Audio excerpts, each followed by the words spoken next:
Hi, welcome back to the 924 project. As you can see, we've got the engine out on the stand. The last few videos were welding the sill up and going through all that process, so if you've not seen them, click on the description below, all the videos will be there. I just want a bit of a break from welding. It gets a bit repetitive and yeah, it just does my head in a little bit. So drag the engine out. Hasn't ran for 3 years. I did actually get it running briefly, but the water pump was about jiggered and it was just the pulley was about to just give up. So I took that off in situ to replace the pump, but it snapped all the studs out. So hence that's why the engine came out in the first place. So that's why I took that out, to get these studs out, because some of them are snap flush. But I thought I might as well just strip it down, try not to go too mad, but at least inspect like the tappets, cams, shells, stuff like that. Look at the pistons, ring gaps and stuff. So I'm going to do a bit of a video stripping it all down. We'll do some nice close-ups and just show you some of the areas where I've got some studs to take out. But yeah, the engine hasn't done a lot prior to when I did start it up. I think it was probably 5 or 6 years before that it actually was running on the road. So hasn't done a great deal in the last 10 years or so. So yeah, we'll strip it down and have a look. A little bit tricky this. The manifold comes off in 2 pieces. You can get to some of the nuts, but a couple of them on the inner ones, you really struggle to get anything on them. So I had to get a chisel out and just sort of start chiseling them off to get them off. But we got there. So we got the manifold off. A little bit tricky. A couple of the inner bolts, you just have to sort of probably just get them moving on a chisel if they're not moving with a spanner, because you can't really get anything in, really, to be fair. So we've got them off. On the side there, a little bit coked up in a coupler, but I'm not going to read too much into that. Right, we'll get the cam cover off now, I think, and have a look, see what's under there. So with this, you've got the ringer bolts around the outside that you can see, and then on the top of the cover you have your Allen key bungs. Take them out, and it exposes the inner bolts, and once you've got all them out, it should be able to just lift off quite nicely. So there you go, now we've got the cam housing off. You can see the top of the valve springs, so they look good. So if no one's had one of these off before, I had a look in. You've obviously got, you know, this will be your exhaust valve and this will be your inlet valve, obviously slightly offset. And then we've got the bucket tappets. These what can sort of start rattling if the oil just doesn't build up in them. And then in there is your cam. So as your cam turns, it'll push out onto various valves. Obviously it won't get pushed in because it's the valve spring that will push it back in, but as you can see, as your camshaft turns, it'll push certain lobes out. So we'll get these tappets out and I'll mark them all up so I don't muddle them up, because they are matched to the cam lobe that they're running on. And then we'll carry on and try and take the head off.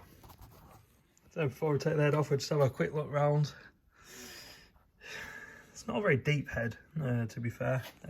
Once you've got the cam cover off and the exhaust off, you've just got these big sort of nuts just inside the rock cover there, or the cam cover, and then you've got your ones on the outside. So I'll just have a look into the, you can see bits of debris in there. I think a mouse has decided to take a bit of a nap at some stage. So yeah, it'll be interesting to see what's actually in the combustion chambers. Right, I'll get the plugs out and then we'll take these nuts off and get this head off. So you got your main head nuts around the outside there. I've just slackened off the plugs. Taking the head nuts off, and then that little sort of water housing there, I struggle with that as typical. Steel into alley just does not work.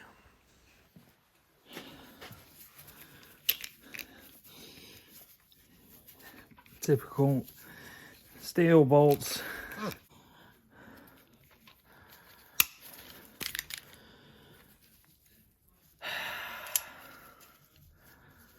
Snapped off. Another one to sort out. Steel bolts into an aluminium. It just doesn't work. It's never worked. Never will work. Oh well. Let's carry on getting this head off. So we snapped one there, one there, one there. Got that one out. So 25% success rate. Great stuff.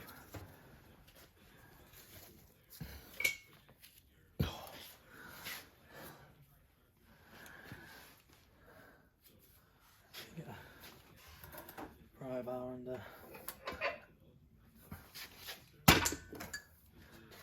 Go. Let's find somewhere good to prise it. Just that'll do.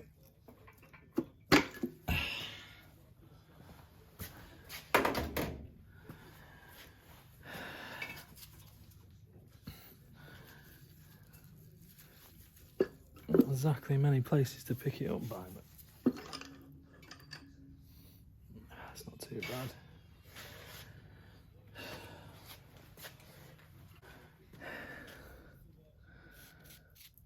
So all this is just corrosion inside the head. In aluminium, probably. Obviously, that's the head gasket there.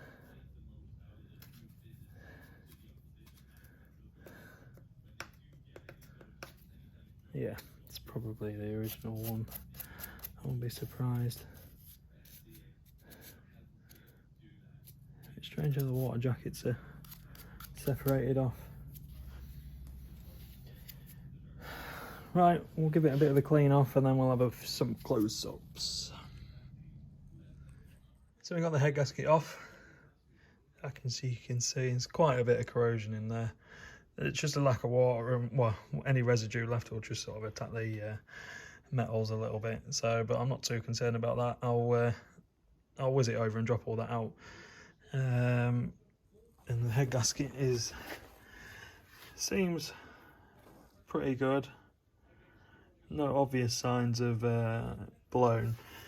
To look on head gaskets, you just want to see if it's blown across the rings. So there'll be like a little dark patch where it's got some combustion gases going across, and it'll sort of, you'll see an obvious sign if it's gone across, especially in between cylinders. But this is block side, and it all seems all alright. Nothing too obvious. Just strange, there's not a lot of water ways between the head gasket. It's strange, I'll have to check that out. But yeah, doesn't look like a head gasket's blown or anything like that. So, and it's the head. You just sort of see nothing too carbony, nothing too oily, but it's been packed for so long, I wouldn't be surprised if wouldn't really see much now, I don't think. But again, there's no obvious signs of blowing across here. The sort of sealing ring area, the combustion chambers look really good. So hopefully the head's all alright and it's not cracked. So, right, okay, well, we'll spin the engine over now, let all this stuff drop out, and then we'll start taking it to bits from underneath, get the sump off and stuff like that. So we spun the engine over, and we're going to take these ringer bolts out on this sump. They're only little M6 bolts, and there was a couple that snapped. Typically, again, steel into aluminium block, it just doesn't really work. It just seems to take forever. This, I managed to get a few out just by working them back and forth. You can do it if you're just a little bit patient, but yeah, it was a little bit of a challenge, but we got there, and it all came off fine.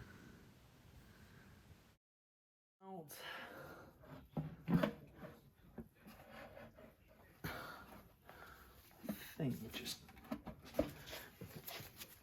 stuck on. Alright, and strainer. I wonder if we can wangle. Got this gasket now.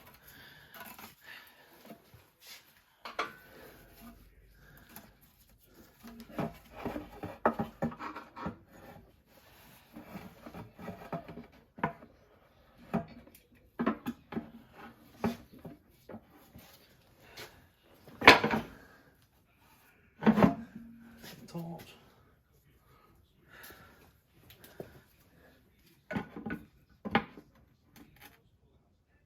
Alright, okay.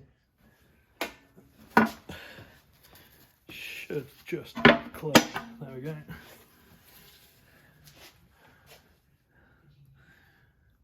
A big lump. Ah, crankshaft's bigger than a 911 crankshaft. It's huge. Like a boat crankshaft.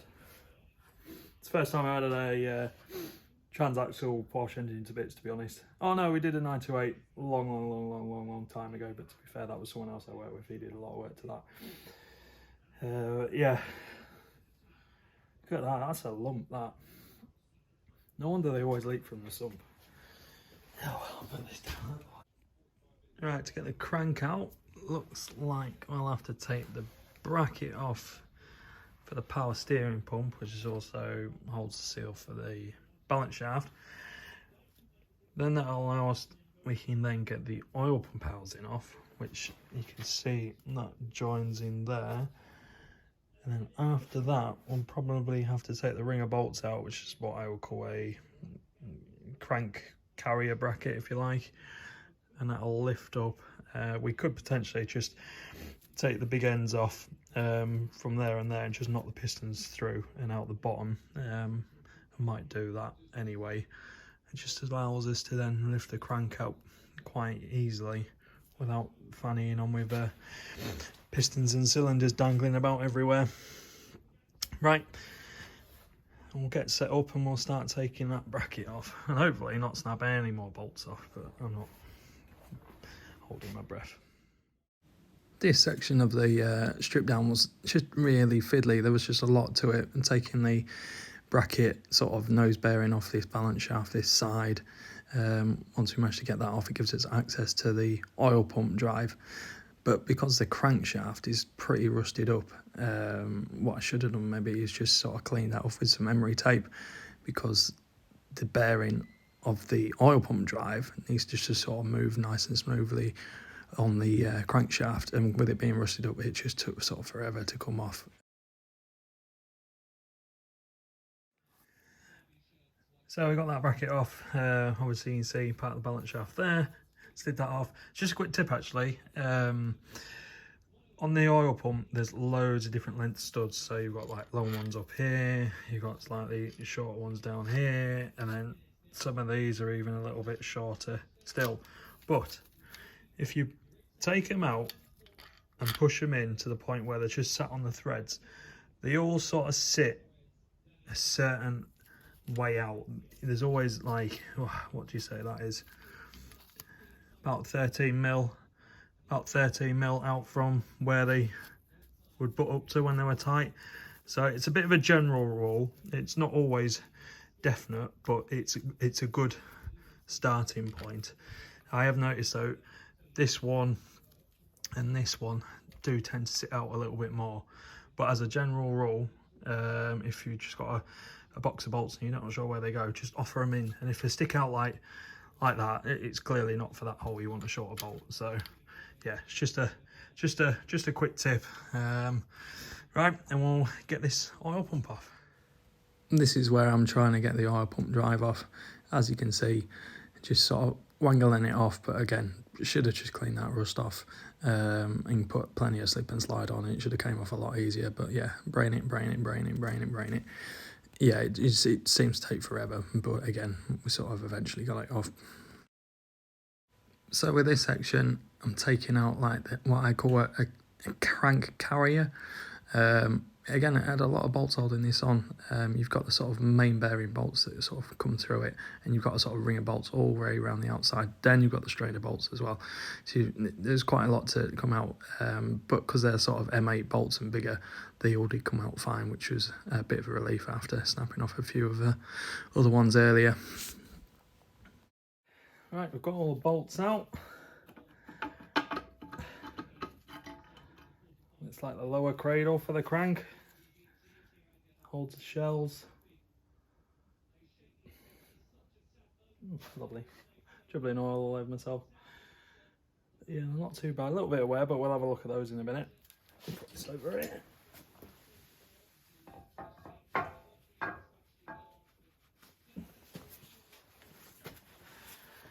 That's one of the shells there. Get the crank out. Oh. Be stuck on the rear main seal. I tend to stick. Get rid of that.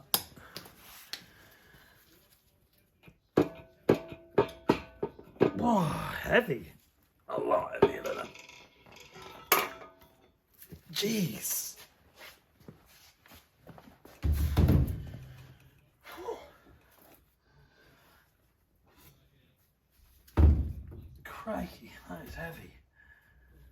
Wow. So we got the crank out. Just see there is a bit of wearing on those shells on the rods there. So obviously, and then the main bearings there, you can just see that has a thrust bearing on as well. You can see as it laps over there, where that's a normal shell. So yeah, the thrust bearing runs in the middle.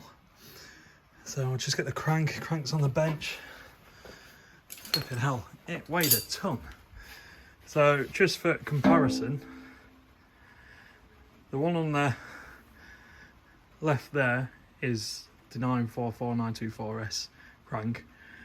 It weighs probably twice as much as that crank there, which is out of a 1973 2.4 911. Yeah, I could probably pick that up with one hand. Yeah, this I'm not even gonna try. It weighs a ton. Right, probably last job for today. I'll just push these pistons down and out. I think they're quite happily gonna just pop down. Yeah, just feel it on the rings there, on the rings there, on the rings there. Push that down on the ring. So we just turn it round by hand. It's getting a little bit light to turn. It's good. It's just the shells dropping out there. And that's just my engine slipping on the stand. Oh well, it's not too bad. So what we're just quickly going to do, we'll just quickly mark on top of the piston. I'll just put that way, number 1, with just a little arrow, 2, 3, 4. We'll just pop these out, we can, so you can see. Oh.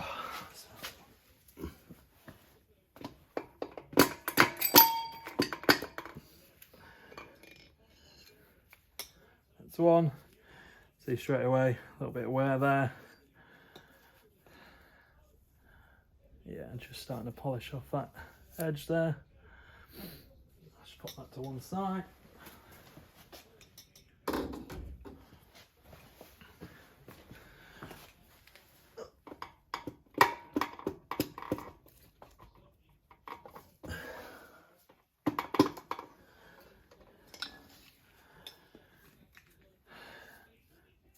Same again, a little bit of polish in there.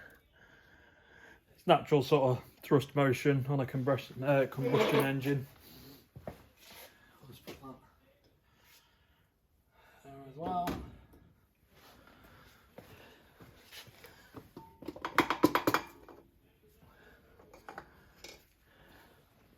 Same again. Just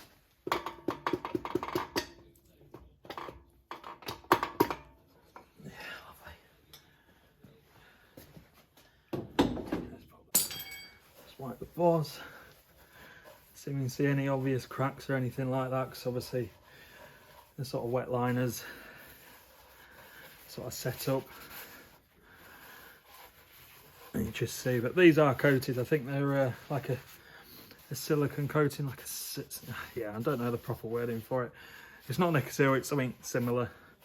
So if you did want to increase displacement and stuff like that, you would have to get your liners recoated, and then obviously you want to match up your pistons to the same material as with the original ones.